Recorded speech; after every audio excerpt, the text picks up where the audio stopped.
As you know, I study engineering, which I'll come back to in a bit. This image is very significant in my life now, but I'll come back to it later. First, I'm going to start with the work I did for my Citizenship project. I worked at Tumaini Children's Home, which is in Nyeri. They're a children's home that takes about 100 students, both girls and boys, from class 3 to Form 4. And they don't actually educate the children in the children's home, but they send them to local schools around. And some of the students who perform well get more funding and go to national schools or better schools. But the children live in the children's home, and I worked with them during their holidays. And my role in the children's home was as a teacher. So when I think back about my teaching experience, which actually teaching is really difficult, I came to learn, I would break it down into 4 steps. So the first step, what I did was observe the children. Every day I had a different class, children of similar ages. So one day I had class 3s and 4s, then I had like 5s and 6s, and from 1s and 2s, from 3s and 4s, something like that. And every day what would happen is they would start doing work they had in school. They all had homework, and we mainly did maths and physics and some sciences because that's more the thing that I'm stronger at and that I could help them with. And so the first thing I did was observe what they were doing, try to see what topics they were learning and what sort of work they had. The next thing I did was some one-on-one help. I would encourage the children to ask me questions if they were stuck in anything, and I would sit with them and go through the questions, like show them how to solve it or sort of guide them and then try to get them to think and solve it themselves. And this was quite interesting because for the younger children, I found that it was quite much repeating the same type of thing to all of them. And I found that I really needed to be patient to them and just go over it slowly and explain it over and over. But with the older children, so the Form 3s and 4s, that was actually challenging in that the material itself was quite difficult, and I found myself having to say, okay, wait a second, let me go and work it out, and then I'll come back and like show you how to do it.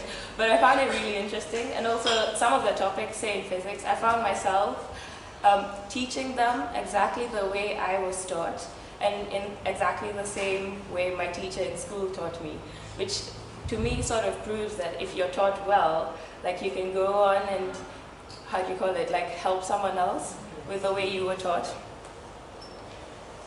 The next thing I did was, as they were asking me questions, I started to figure, like, there's some topics that are a common problem. And so what I did was, when they had some breaks in the day, I would write a few summary notes. I don't know if you can read that, but that's some math for the younger children. And so I would write some summary notes on the board, and then when they came back in, I would explain about the notes, and I would also then I would write some questions and try to get them to do it, because try to make it interactive and engaging for the children. And also that way you sort of get if they understand it or not. But I found that was really interesting. The next thing I did, the 4th step, was a discussion step. The pictures there, they're not actually discussing. I didn't manage to get any pictures when we were talking.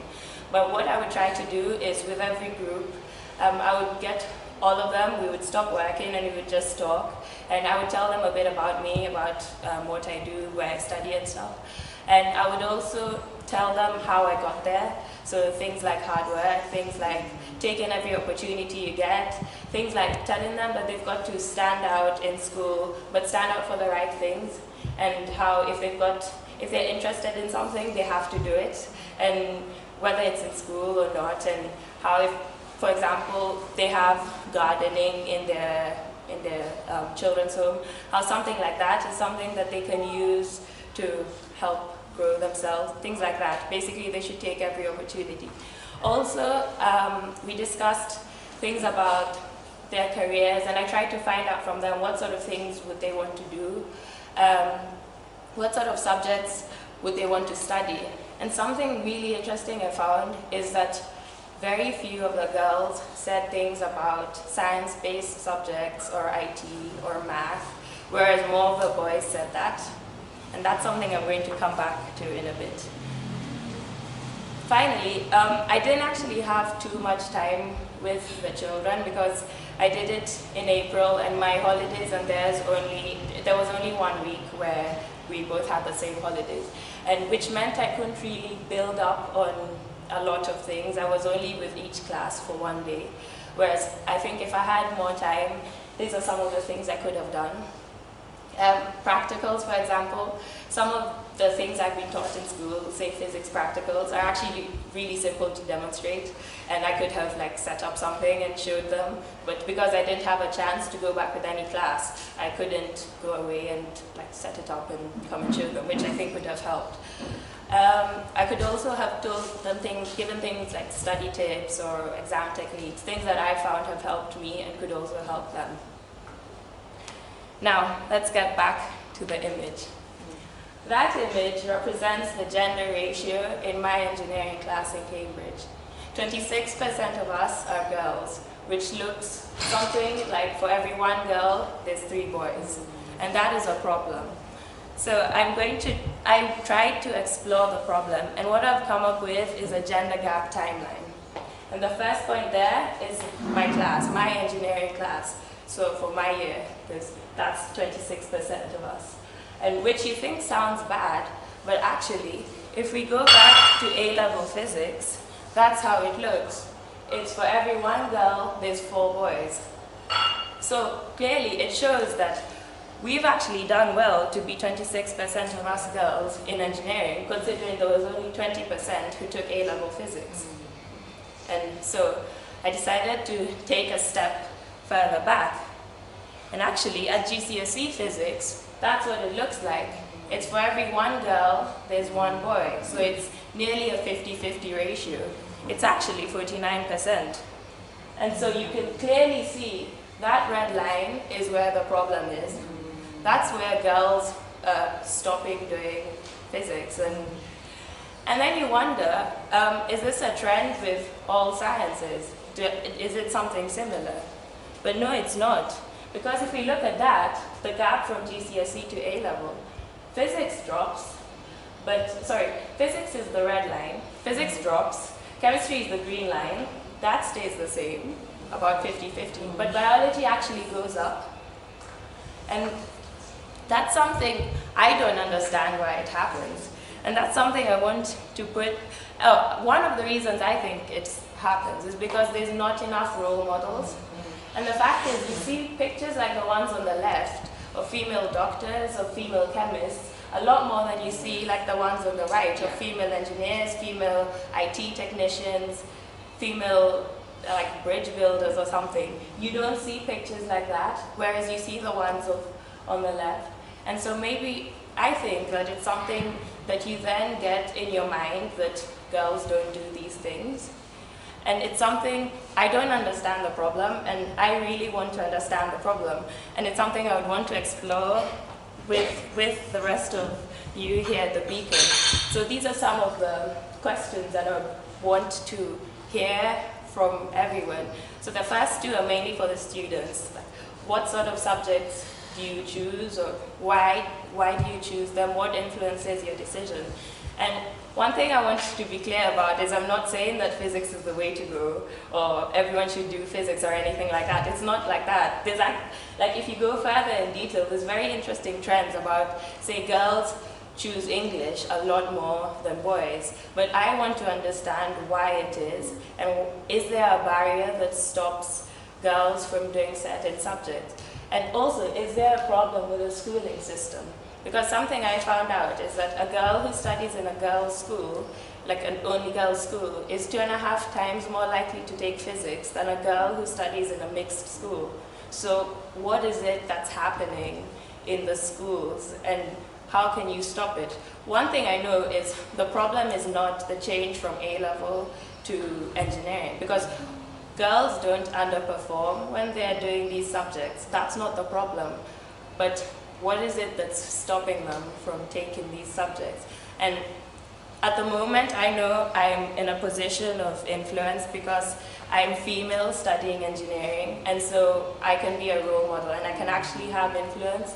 And so for me, if I can get the picture on the left to look more like the one on the right, And also for girls like these ones at Tumaini, to not think that if they wanted to do physics that there's a barrier, then I think I'll have used my role in the best way possible. So yeah, thank you. Wow.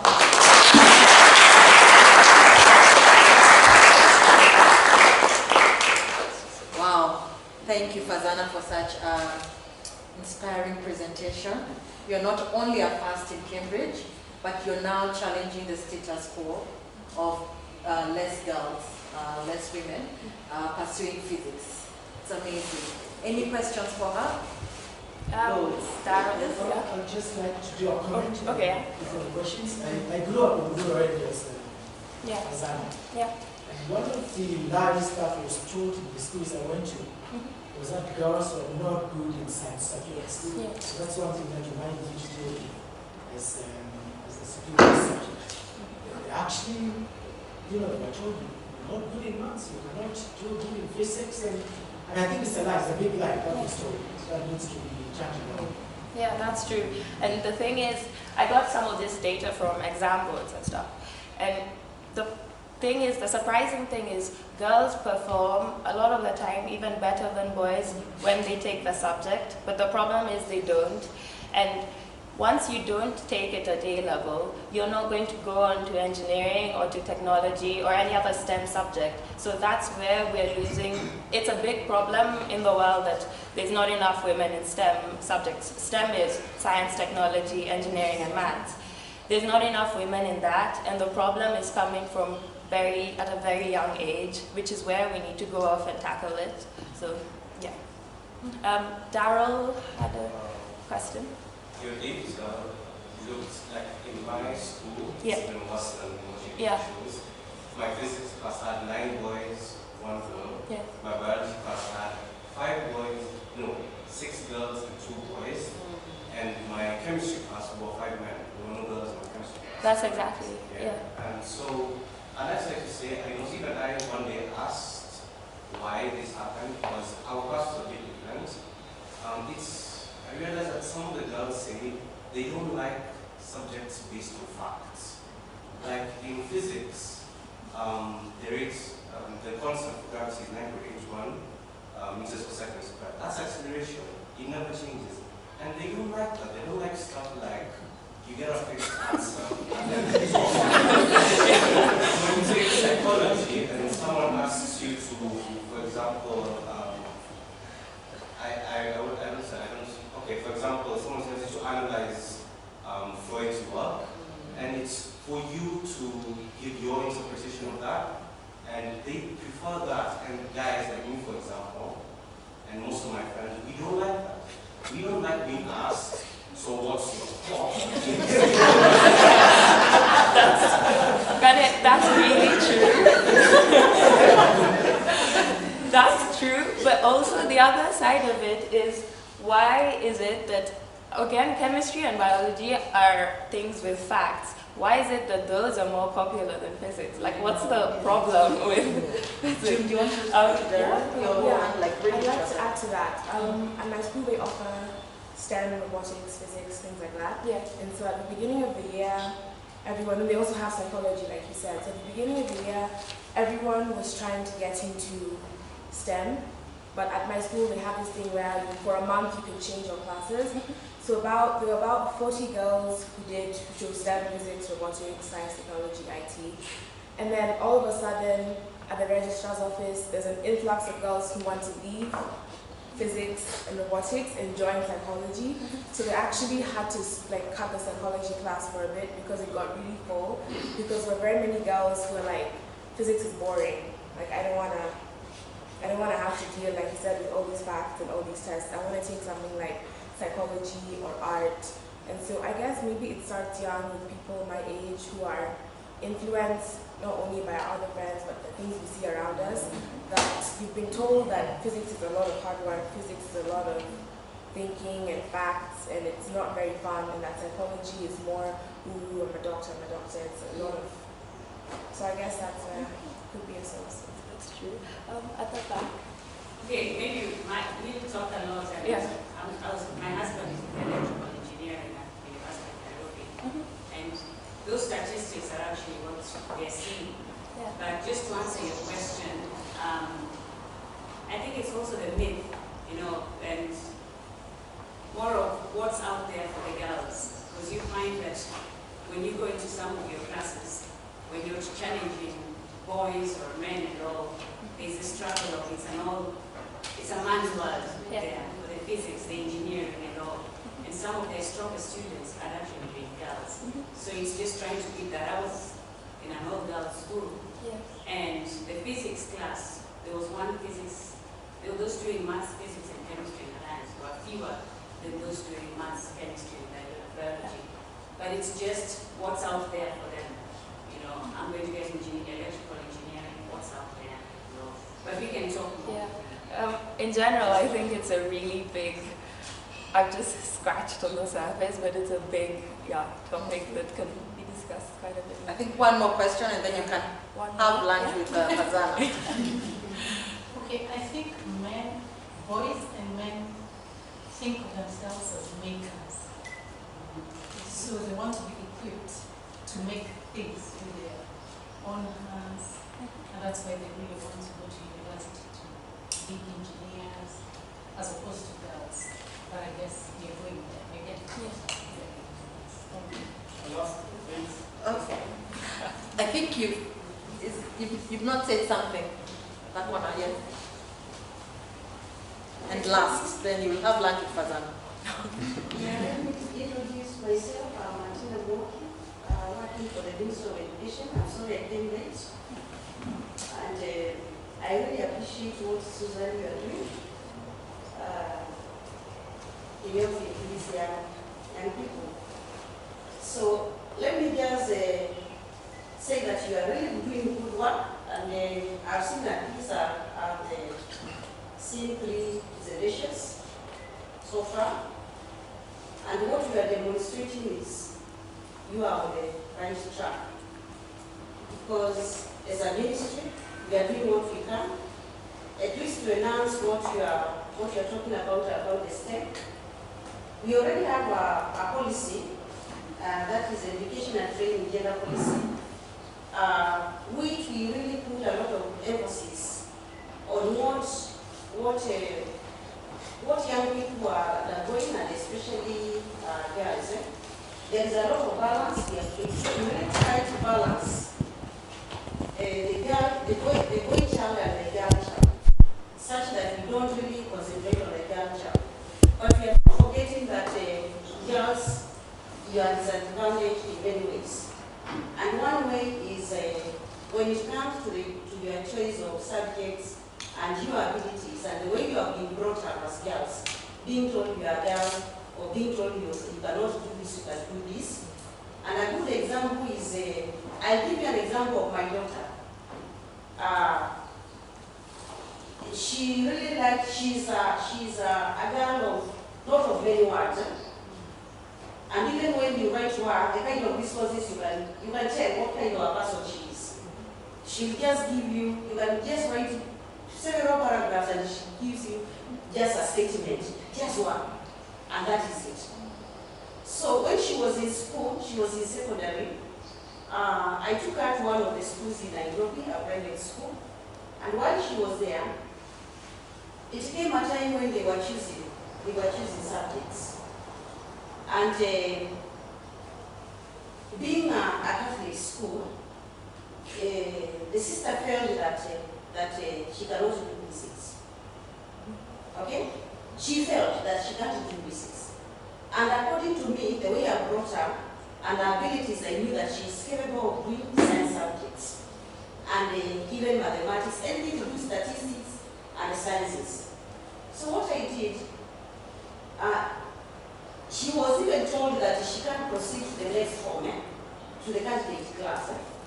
So I felt that she is not, the teacher has not understood that. And as a mother, I felt that I understood that. So what I did, I had to remove her from the school. And I removed her and I took her to Pagani Girls. That is where she did her exam. But may I tell you that girl scored an A straight. An A in physics. The subject which she was told that she can't do. So as parents, we are supposed to look at our children and even teachers, and we discuss about their abilities so that you cannot make a child lose an opportunity. I myself, I felt that I lost an opportunity because I did not have somebody to guide me in terms of subjects. I ended up doing something, okay, I'm somewhere, I don't regret, that is one. I don't regret. But if at all I had somebody who guided me in the VHS and the like, to lead me to a better path, I really appreciated. But I did not have that opportunity. Thank you so much. You really have the opportunity to do so. You have the opportunities to do so. And let's really encourage. You are really encouraged. Okay? I wanted to, because I will not have time to speak, Susan. I believe in Akaranch. Okay. Yes. Thank you. Allow me just to complete what I could have told from the ministry perspective, okay? So there is that aspect in gender policy, education and training gender policy 2015, where we are really emphasizing on STEM. And then we are having